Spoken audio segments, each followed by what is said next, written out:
Dear friends, I'm very pleased to have an opportunity share with you my knowledge and my experience in a inter-border relationship between Russian Federation and our Western Europe. Few words about me. Alexander Peske. I'm Swiss-Russian journalist.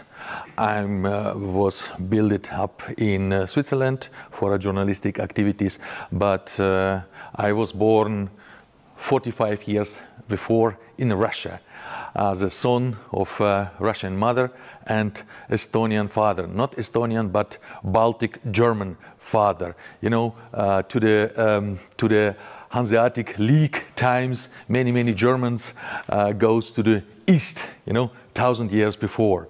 And now, you know, some people from this region who lives and works in Europe. Example, Alexander Graf Lambsdorff is also Baltic German. He is now current ambassador from Germany in Moscow. Or Alexander van der Bellen, the president of Austria, is also Baltic German. Also his roots are based in Estonia, like mine. Or Alexander Rahr is a famous German journalist, book author, and also interconnector between cultures. You see, four Baltic Germans, and all of them Alexanders. Yes, yeah, it's a fun. I was born in Grozny. It's a capital of Chechnya. Chechnya, that's a part Republic of Russia, which has one civil war and second war against terrorism. I came to Switzerland with 70, in the age of 70. I wanted to the time avoid duty in Russian army, just because it was a time of civil war, and I was not so happy about idea to be part of civil war in my country, in my republic, in my own home. Now I'm happy Swiss citizen, and I travel a lot to Russia. I've been there 2 weeks before. I visited maybe all the biggest cities, and the north, the south. I was behind the Ural, and at the same time I speak Ukrainian language. I understand Ukrainian language. I've been in Ukraine many times. Just before I worked in a German company which was owned by Ukrainian, still owned by Ukrainian.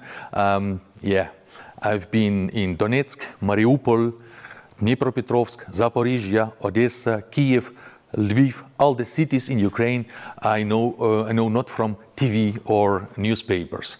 Last time I've been in Ukraine in October 21, few months before the war began.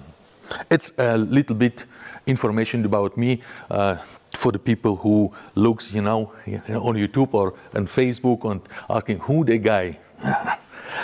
And my job is build a picture about how the Russian thinking about the world, the entire whole world, and current situation in the Western. Russia is not the best country of the world, but is definitely not the worst country in the world. Don't forget, Russia, like a European Union or USA, is a capitalistic state that works in the same schemata like USA or Europe. How to say, Alec? Maximum of earnings. That's our growth to the end. That's maxima. That's rules also in Russia. We have no ideological gaps more. You know, several years before, it was a fight between systems, communistic systems and capitalistic world. Now is Russia a part of capitalistic world? with a place on a big table, World Trade Organization, which Russia joined 2008. Russia wants since years be a part of Western world. President Putin spoke more and more times in the Western. We won't be a part of you. Till 2007, his speech on München security conference. And you know, in Europe or in Western, has enough people, they saying Putin is a great tactical, but worse strategical man, yeah, an unable strategic man. You know, we are 15 years later, and we see our world is again divided, and we don't know how we should make the next step. A short background information, historical background. How the Russians see the world. 200 years before, a great Imperator Napoleon's invasion, it's written in European books. But Russians understand that is Western coalition, 612,000 men across the Russian border. It was French, Germans, Swiss people, 9,000 Swiss people went to Russia to seek for a luck. Austrian, Poland and Italian. 1 year later, from 9,000 Swiss men, come back 600.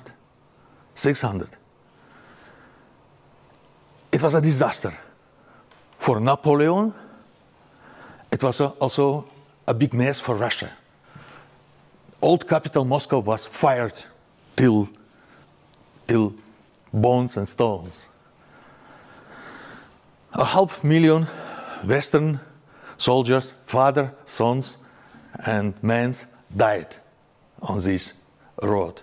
200 Russian, it was not so proper counted how many. You know, Russia in that time was not so, you know, people's life was not a big price or worth.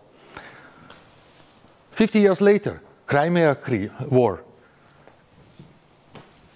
Again, Western coalition goes to Russia, to Crimea, to Sevastopol, and held many battles there.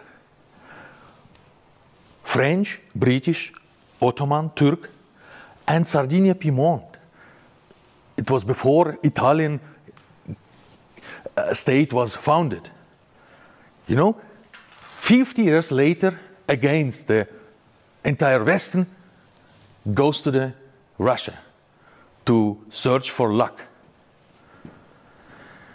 The Russian Tsar Nicholas I died during this war, just because in this war Russia has lost territory and power and many peoples.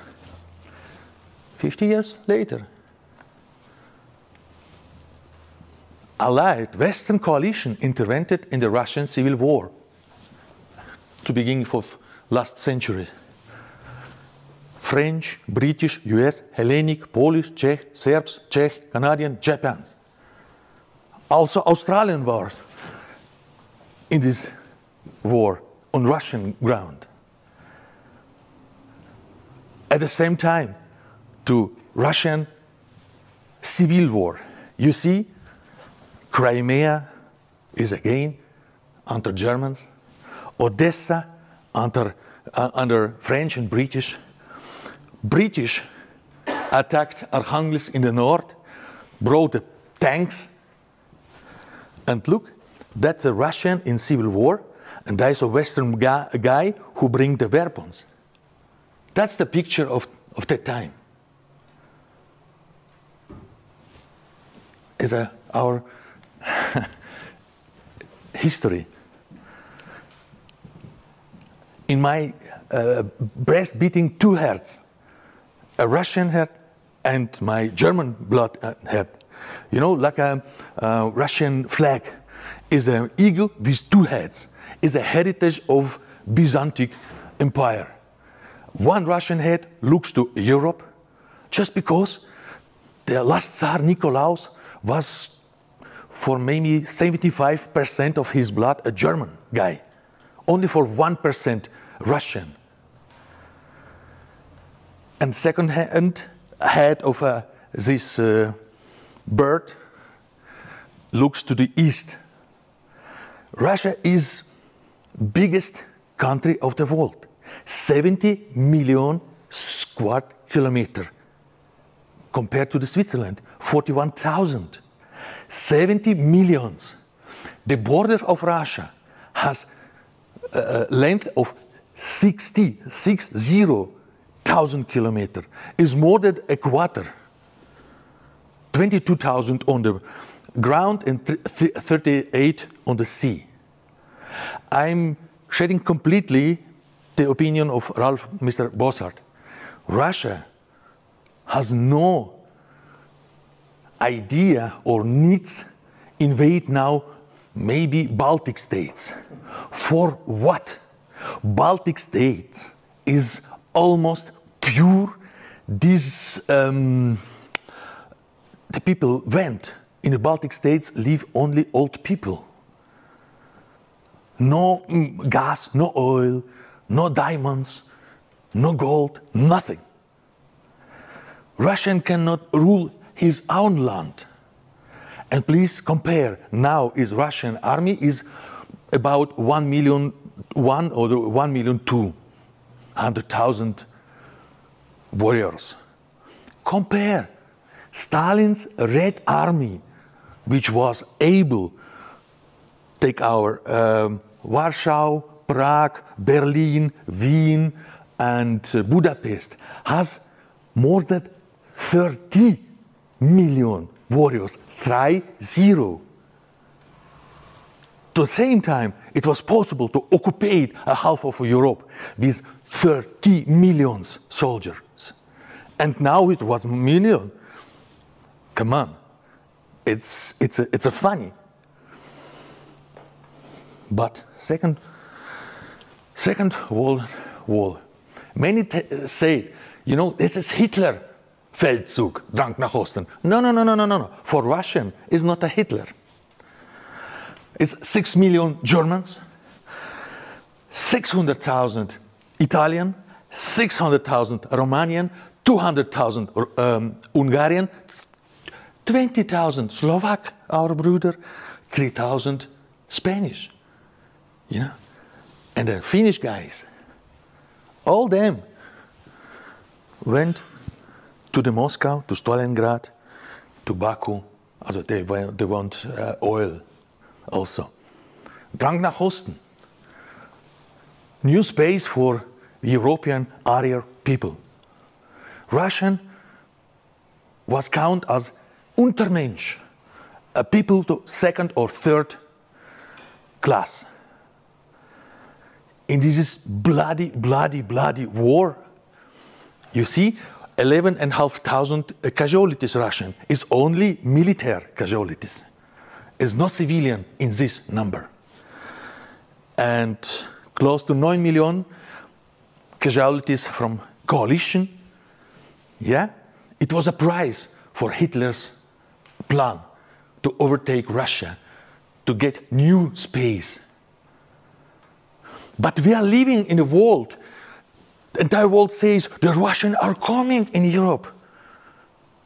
Frau Strack-Zimmermann, Kiesewetter, Röderich, Anthony, Hofreiter, all these political losers explain now to us, Russians are coming, Russians are coming. It's a history based on nothing. As you said, we have a current situation. Now is western of Russia surrounded by NATO states. You can say, come on, it's not so much. 140,000 NATO NTS troops on Europa ground. Additional, we see 1.5 million the troops of the European countries. And we have only this number of Russian troops in whole Russia. Who is in more dangerous situation now? Who? And then, if the moving of the NATO was here, a small place, and then in the last 25 years we became the NATO to the door of Hermitage. You know, that was the capital, St. Petersburg, and the empire lived there. From Finland now, NATO state, to the St. Petersburg, we have 100 kilometers on the airline, and from Kharkiv, here, we have only 600 kilometers to the Moscow. If the Western coalition will put the rockets, not atomar field, but missiles and other weapons, the situation in Moscow and Petersburg became more and more difficult, just because these big cities, important cities for Russia, they are on the border. It's funny. The American placed in Poland and in Romania Aegis missiles, and they're saying that's against Iran. Iran is over there. Okay, says guys from Moscow. Why do you not place rockets in Turkey? It's much closer. You can hit the missiles, Iranian missiles, in a fragile position by start. No, says American. No. It's not so important. Believe us. Just believe us.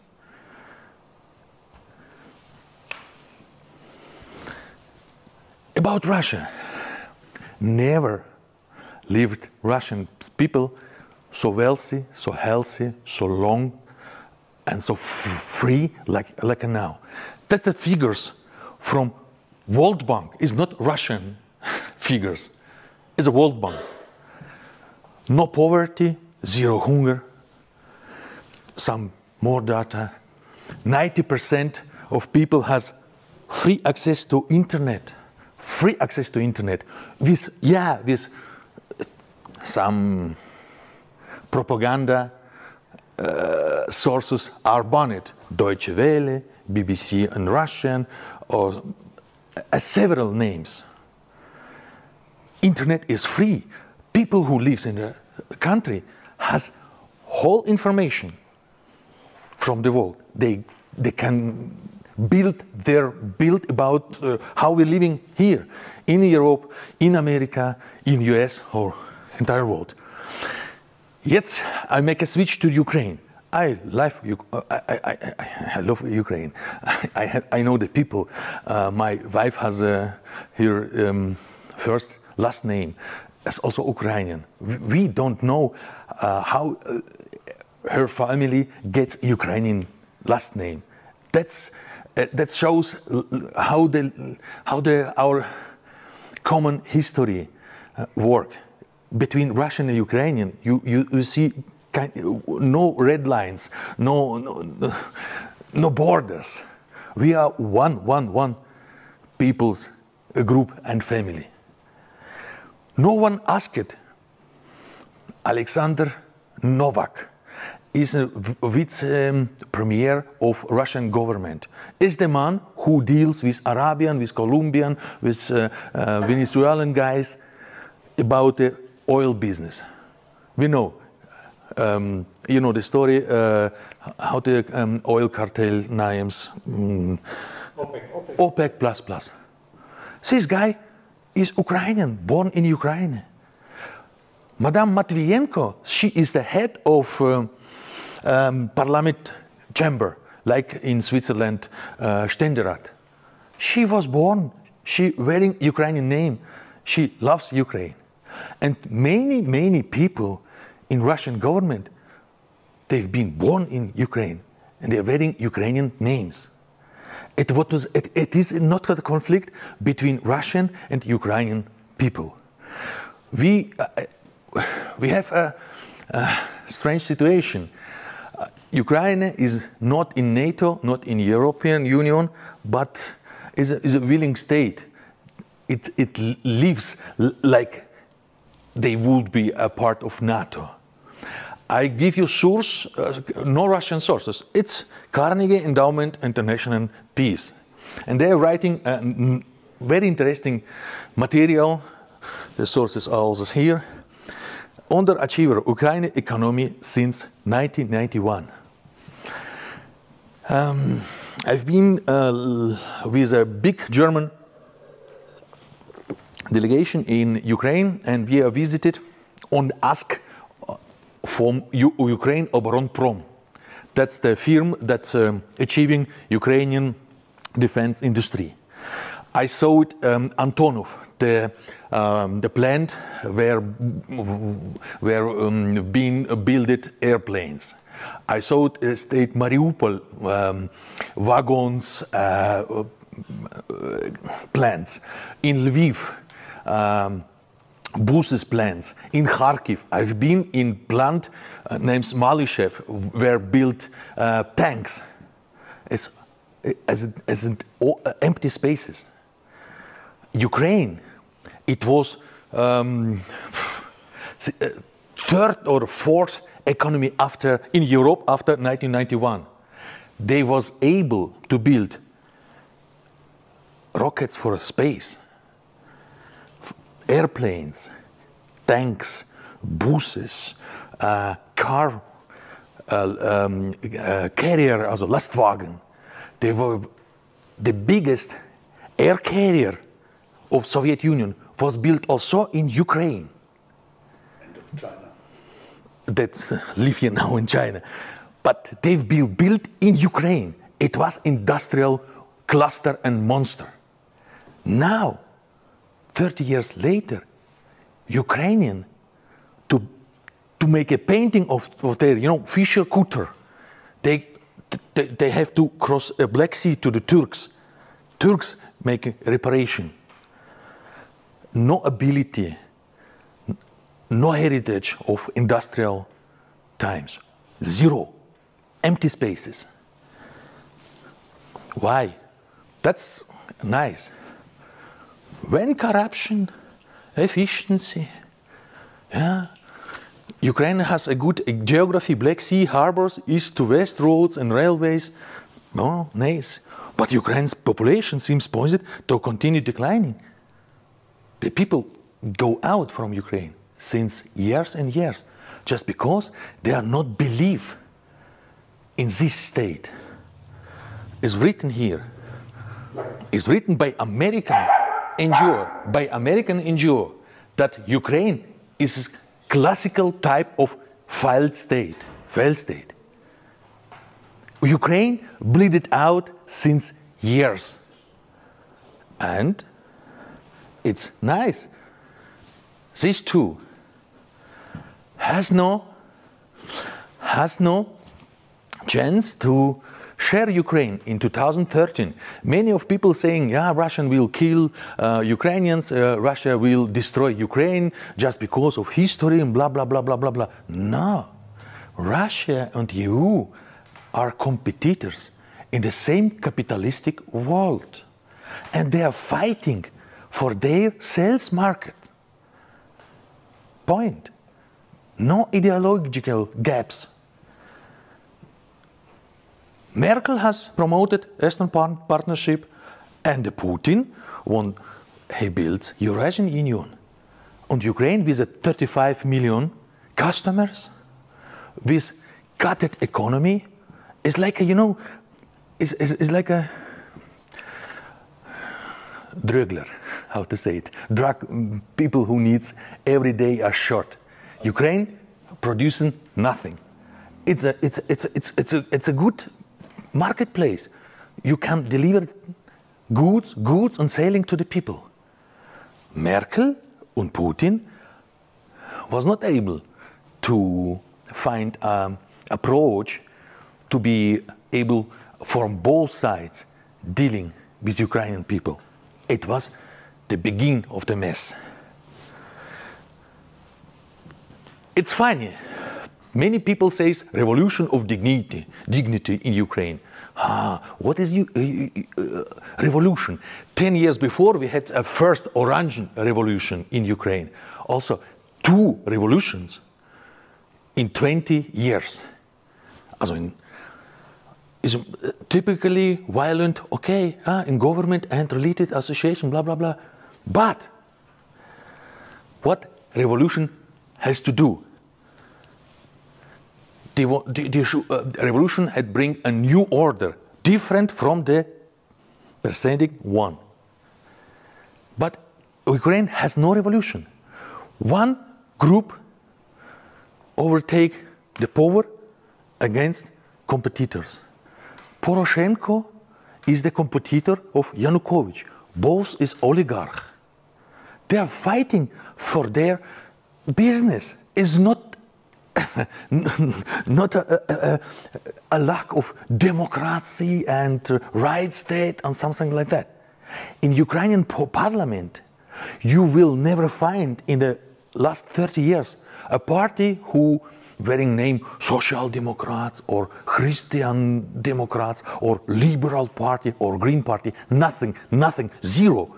It's only party by name of one big man, Poroshenko bloc. Yulia Tymoshenko bloc.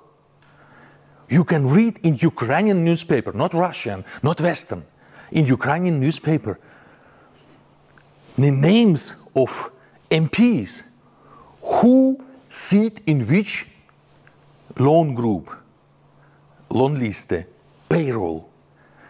The people are completely corrupt. Ukrainian MPs earning money is the second wealthy parliament in whole Europe after Italian. Italian are best. Ukraine is number 2. What we talk about democracy, right state, and it's a joke. The conflict, 2014, before Poroshenko came, on February 23rd, one day after the coup, after this revolution, the law number 1 that Ukraine parliament released is a law that forbid or prohibited using Russian language. We are not Russian. It's prohibited to be studied in Russian, to talk in a job or on the streets. It was a long story, but Russian language is banned from media. It's not allowed to print the books or newspaper. You can book in English, French, Chinese, but not in Russian. It's banned. But in this language speaks more than a half of population of country. In Eastern Europe, people using searching machine Yandex and Google as a 50-50 market. But it's funny. In Ukraine, in searching machine, people using by 80% Russian language. So far, so good. Ukrainian language is nice language. It sounds well. You can find good number of Ukrainian authors with roman, with lyrics. It's not a question of quality of language. Just because Russian in many Soviet republics is a franca lingua. If you want to be a professor or astronaut or whatever, you have to speak Russian. It's not good, it's not bad, it's a franca lingua. Like in Roman Empire. That's, you see, the Council of Europe, regard of this issue, obviously, that's rather decision called lead to subsequent aggravation. Sorry for my English and without the brilliant. Ukraine should become a problem after this law. Yeah, there's no question. That's the Crimea. You look here, 80% of people speaks Russian as a mother tongue. Here, more than 50%. Population of Crimea is to 65% are Russian. Ukrainian by 25%, and then Krim Tatar and some small groups. And that's funny. That's the wording. We in Western, we are speaking about annexation. But Russian are speaking about reunification, like a German, 35 years before. East German came together with West German. All the Germans are happy. Russian on Crimea comes back to family, Russian family, to Russian Federation, and they are happy. Ukrainian is not so happy, but they destroyed their own state on self. Yeah, clear, Putin and some soldiers helped the Crimean people to make this change. But it's not a conflict. Russian people on Crimea, they wanted to get back to their family. And then what make our honorable EU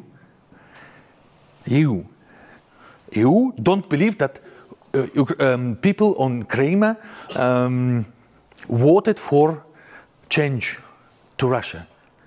They are saying Putin with machine gun, they pushed the people to Russia. And at the same time, 2014, EU make new sanctions against the people, habitant of Crimea, not against the Putin, against the people. 3 million people who lived in Crimea since then cannot visit EU, cannot buy Telefunken TV, or, Zug, wash machine. It was a dumb. Yeah, people from Crimea bought Chinese, Korean TV and washing machine and dishwasher. And EU has punished people. They've been taken by Putin over. They are, how to say it in Geisel, how to say it in hostages, yeah. In Western newspaper, you can read about the hostages of Putin. That's the population of Crimea. But at the same time, EU banned these hostages from connection to the Western world. It's funny. Alexander Hook. It was for me important that he says he was not convinced that official Russian troops in big number was implemented in Donbass fighters. Yeah, we know Russia support Donbass people. That's clear. But narrative that Russian troops took over whole Donbass is a fake. That our Swiss guy, our diplomat, says there's no evidences. There's no evidences. At the same time, before the war began, the big war between 14 and 22, in Ukraine, they've been died 40,000 people in 2014 and 15. Ukrainian forces fired many times on Donetsk, on Luhansk. In Luhansk is the capital of Luhansk Republic. We have footage on YouTube. You can see how the Ukrainian pilot flying over the city and shooting to the people. Not to the military base or police troops, to the people's crowd. It is true, all the sources and down. And we see it was quite intensive. It was intensive explosions reported in Donetsk, reported in Luhansk. In Western, we can show in Tagesschau in Germany, yeah, that Russian bombs Donbass. Okay, it's funny.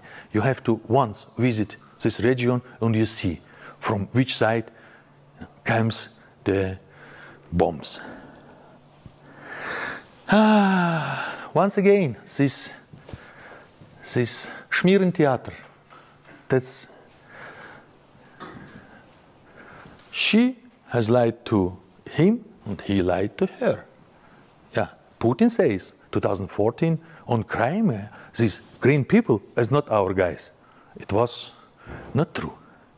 But she has this Minsk paper developed just for to gain the time for Ukraine to bring the Ukraine after Vordermann to bring Ukraine on more better position with weapon, with forces. It is a politique. And when Frau Baerbock says Putin is a liar, okay, but after the comma, she should say Frau Merkel also. These both political from the same club. Also the French man, Hollande, funny man. It's very pity me for this man. Is a great social democrat politiker of Germany. I have respected him.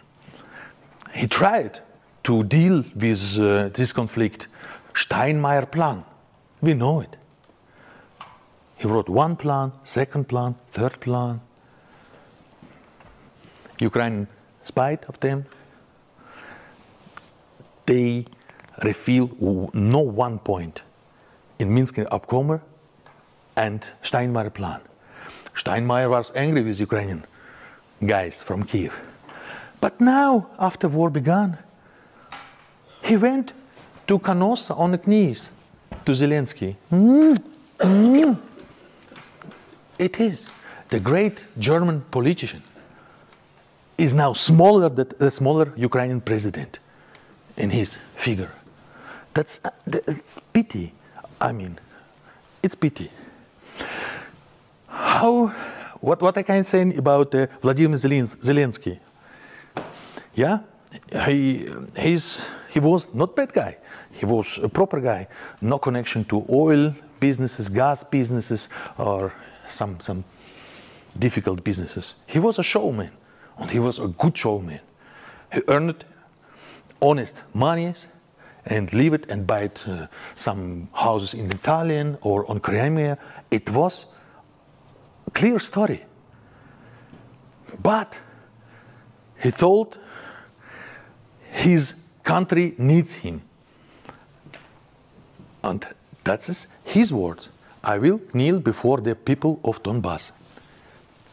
That's Ukrainian source. And that in pictures of rally before they became a president. He staying on the knee, and the Poroshenko staying also off the knee, but backwards to the people. Strange people, strange politician, with a back to his fan group.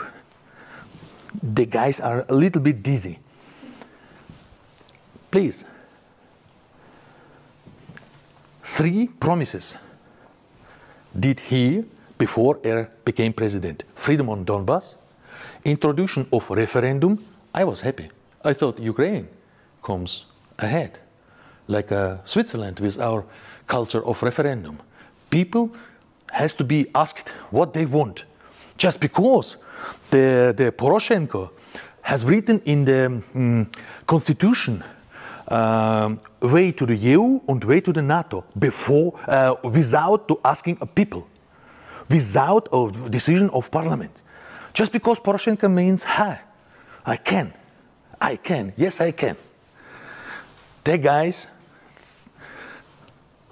think they can also. But 50% of Ukrainians think Zelensky failed to fulfill all of the most pre-election promises. A half of population of Ukraine don't believe to his president because he is liar. It's official. Now some words about our misery. Our misery. Please, our guest house, Germany. Vasily Golod, ARD, every day, every evening on Haupt TV show Tagesschau explain us how Ukraine lived. Vasily Golod is Ukrainian guy. He has also a German pass and German education. But he sent unfiltered Ukrainian propaganda into German homes. They are good linked. No one has asked to him, can you prove the information that you sent to us? No. On state canal ARD, to the best, to prime time, Ukrainian propaganda comes to Germans' ears, Swiss ears, and Austrian ears. Maybe some people in Luxembourg and Liechtenstein join also German news. German journalist, that's the editor-in-chief of Die Welt. And 2 journalists from Bild, they get an orden from him. For what? For what? 3 Journalisten, I need my Brille. No, that's cool. That's cool. Habe dazu beigetragen, die deutsche Regierung zu Waffenlieferungen an die Ukraine zu bewegen.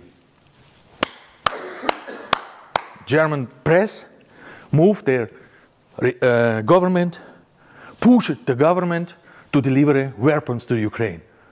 It's a job of free and quality press in our Western. I have a doubt. Scholz, yesterday, he says, Slava Ukraini. Slava Ukraini says, these guys and these guys, that's collaborator of Nazis. Slava Ukraini is like Heil Hitler. It's the same people. Every year on January 1st, Ukrainian Nazis hold a torchlight march. Every year. To the center of Kiev. In Germany, can you say Heil Hitler? No. Can you read a book, nice book from Austrian painter, Mein Kampf? No. In Ukraine, guys held marches through the capital with torches and saying, Heil, Heil, Heil. Nice. And the Scholz share this story. That was yesterday. Perfect. That's also a pity story. Top advisor of the Western Russia policy, Mikhail Khodorkovsky. That's the guy he has lost against the Putin. He was in jail for 10 years. And no one in Russia says something good for him. Just because he is thief. With the help of system of Switzerland in the Canton Zug, he has a good work. He brought the oil to the world market. He canalized the money trace through the Switzerland. He has no paid serious number of Steuern, tax in Russia. He was in jail for 10 years. No one Russian says about against. But he is now advisor of Western politiker and says you don't should have a fear against the Putin. That's also our Western problem. On our side, we're saying the Russians are coming, and at the same time we're saying no, Putin is a joker. He talk too much, but do nothing. It's not a little bit dangerous play for us. A quite dangerous. I don't know. What does Putin want? Our American friends want that we are European defeated. And finally, our guy in Moscow. We should. American says, no, no, no, no American boots on the ground. We're in Europe. Ukrainian men, they're fleeing out from country. In Germany, we have 630,000 Ukrainian men in the age of duty in army. In whole EU, 1.5 million guys from Ukraine. They don't want go to the home and dying on the front. Okay, then we have to say honest. What is the second option? Yeah, German guys, French guys, like 100 years before. Is nothing new under the sun. We have to say our French, German, Italian mothers, be prepared. We comes and bring your guy, your son, to the Ostfront. We need you. Just because Ukrainians are not willing defend their home, Americans are busy in far, far west. Now is you on the right. It's last slide. It's what I think. The peoples of Eurasia do not want a repeat of large continental wars with millions of dead people and destroyed infrastructure. Peace, security, and economic prosperity from Vladivostok to Lisbon are possible. Is possible. Sorry. Okay, now it sounds like a, I don't know, far away from reality, from real policy. But one day we have to move us to this point, a point where we be ready to create new security infrastructure. We cannot avoid this option. Second option is the war. A big war like a Second World War. And then Germany sees like, you know, and Russia also. Ukraine is on the halfway to the mess. That picture is cool. That is the battlefield of Borodino, 20 kilometers from Moscow. The Napoleon wins. Russians are avoiding the Napoleon. And 3 days later was Napoleon in Kremlin, and he was the great. He was the great. He read it, letters, I'm the greatest. After 1.5 years, he was a prisoner. That's this true story of the challenges are here. We should not repeat the ways of our great, you know, lights on from the history. Napoleon, Hitler, Kaiser, the second, the German, Annalena Baerbock. No, it's not same in the same sentence, but that's leader. They bring us to the mess. I'm sure, and I'm sure that Russians are 155% ready to fix the conflict and became next 50 years of freedom. I do not believe freedom for every times. Russians don't believe also, but for next 50 years, it would be a good story. I'm finished.